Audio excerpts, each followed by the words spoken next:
প্ৰডাকশ্যনত বেনাৰত এখন ছবি যিটো স্ক্ৰিপ্ট লিখিছিলে আমাৰ বেহৰবাৰী আৰ্টিষ্টৰ এছিষ্টেণ্ট স্ক্ৰিপ্ট ৰাইটাৰ যুগল সংগম দিহিঙীয়ে। এই মুহূৰ্তত আমি মুহূৰ্তত পৰিৱৰ্তন আগবাঢ়িছোঁ। ইয়াতে যথেষ্টখিনি কণ ল'ৰা ছোৱালী আছে, ডাঙৰো আছে আৰু অভিভাৱকো আছে। তেওঁলোকে নিজৰ নিজৰ আশা লৈ আহিছে। গতিকে আমি আমাৰ ভগৱানৰ ওচৰত এটাই প্ৰাৰ্থনা জনাইছোঁ, আমাৰ নটৰাজৰ ওচৰত এটাই প্ৰাৰ্থনা জনাইছোঁ যেন তেওঁলোকে যি আশা লৈ আহিছে অনাগত দিনত যেন তেওঁলোকে আগবাঢ়ি গৈ নিজৰ অঞ্চলটোৰ বা নিজৰ গাঁওখনলৈকে গৌৰৱ কঢ়িয়াই আনিব পাৰে অভিনয়ৰ জৰিয়তে। তাকে আশা কৰিছোঁ। আমি ধন্যবাদ জ্ঞাপন কৰিব বিচাৰিছোঁ এই অনাথ আশ্ৰমৰ লগত জড়িত দাদা সদৃশ দাদুল শৰ্মাদেৱ, লগতে মোৰ ভাইটি সদৃশ জয়ন্তৰ গোটেই পৰিয়ালটোক ধন্যবাদ জ্ঞাপন কৰিছোঁ। যোৱাকালিৰ পৰা যথেষ্ট কষ্ট কৰি আছে। আমাৰ কেমেৰাত ভোলা আছে, তেওঁকো ধন্যবাদ জ্ঞাপন কৰিছোঁ। এই গৰমত হ'লেও ঘামচি ওলাই হ'লেওতো আগবাঢ়ি আহিছে কেমেৰা কৰিবৰ কাৰণে। গতিকে সকলোকে ধন্যবাদ জ্ঞাপন কৰিছোঁ। যিসকল শিল্পীয়ে এই গৰমত হ'লেও আহিছে তেওঁলোকে এই ফলটো পাব, এদিন হ'লেও পাব। গতিকে আমি বেছি পলম নকৰোঁ। আমি আমাৰ শ্ৰদ্ধাৰ দাদাদেৱক দাদুল শৰ্মা দাদাদেৱক আমাৰ নাৰিকল দি ভাঙিবৰ কাৰণে মানে কি আগবঢ়াব বিচাৰিছোঁ। নাৰিকল ভাঙিবৰ কাৰণে ইতিমধ্যেই শিল এটা আনিছে বাৰু। যদি শিল নাপালে হেঁতেন মোৰ মাথাতে ভাঙিব দিছোঁ। তথাপিতো আপোনাক নাৰিকলটো ভাঙিবৰ কাৰণে আপোনাক অনাথ আশ্ৰমৰ এইটো অফিচ ৰুম।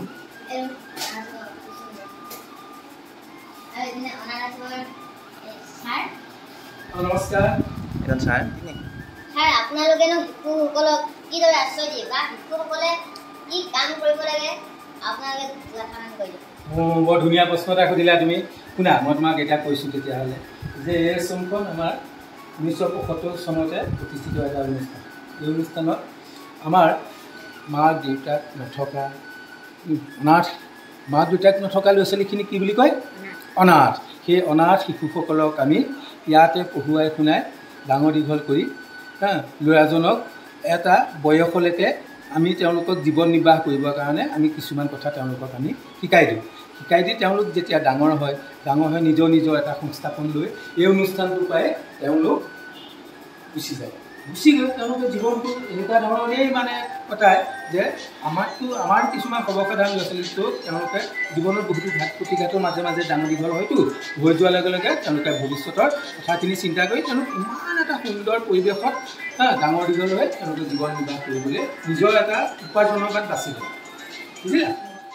আমি আছোঁ দগাঁৱৰ এখন অনাথ আশ্ৰমত। আপোনালোকে দেখিছে মোৰ লগত 3টা সৰু সৰু ল'ৰা আছে, মোৰ সৈতে 4টা, হয় নাই?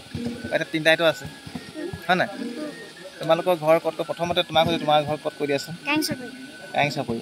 ইয়াৰ পৰা কিমান দূৰ হয় তোমালোকে থ'বত আছা? ইয়াৰ পৰা বেছি দূৰ নহয়। তাৰপিছত তোমাৰ নামটো কোৱা? ভাৰ্গৱ বৰা।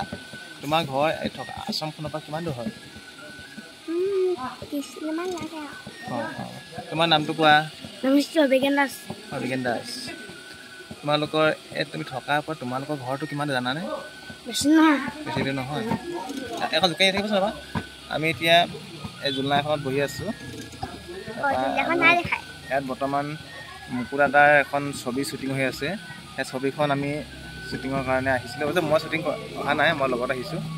মানে তাতে অনাথ আশ্ৰমত থকাৰ কাৰণে এই সৰু সৰু ল'ৰা ছোৱালী আৰু আছে, সৰু সৰু ল'ৰা ছোৱালী বহুত আছে। সিহঁতে তোমালোকৰ ল'ৰা ছোৱালী বৰ্তমান কেইটা আছে এইখন অনাথ আশ্ৰমত? 15টা আছে। তাৰপিছত তোমালোকৰ ইয়াত আৰু কি কি শিকায় তোমালোকে প্ৰত্যেকে স্কুল যোৱা নে? যোৱা। তুমি কোন ক্লাছত? তুমি মানে প্ৰায় সিহঁতি ছেম একেটা ক্লাছৰ বুলি ক'ব পাৰি ধৰা। আৰু তোমালোকৰ স্কুল যোৱাৰ পাছত তোমালোকৰ ইয়াত কিবা কিবি নাচ গান শিকায়নে? তোমালোকক শিকায় কিবা গান নৃত্য ধৰা এনেকুৱা ধৰণৰ কিবা কিবি শিকায় ন? তোমালোকক চাবৰ কাৰণে কেতিয়াবা দূৰৰ দূৰৰ মানুহ আহেনে? আহে ন? তোমালোকক কি বুলি কয়? তোমালোকে মনত আছে তোমালোক কোনোবা কিবা কিবি কয় নকয়? তোমালোকক কোনোবা কিবা কিবি কয় নকয়? কয়। কি বুলি কয়? তোমালোকে ভালকৈ পঢ়িবা, ভালকৈ থাকিবা, ভাল মানুহ হ'ব লাগিব, হয় নহয়? সেনেকৈ কয় নকয়? আপোনালোকে দেখিছেনে এই সৰু সৰু ল'ৰা ছোৱালীবিলাকে অনাথ আশ্ৰমত কেনেদৰে থাকে? গতিকে আপোনালোকেও সেই কথাখিনি মই বহলাই নক'লে আপোনালোকে ভালকৈ জানিব। গতিকে মই যিখন মুকু দাদাৰ এখন ছবি এখন চলি আছে মই তাই অকণমান দুটা দৃশ্য দেখাইছোঁ আপোনালোকে চাব। এইখন আপোনালোকে দেখিছে মুকুতাদাৰ আৰত কিবা এটা শ্বুটিং চলি আছে। আমাকো গেট আউট হ'ব দিছে, গেট আউট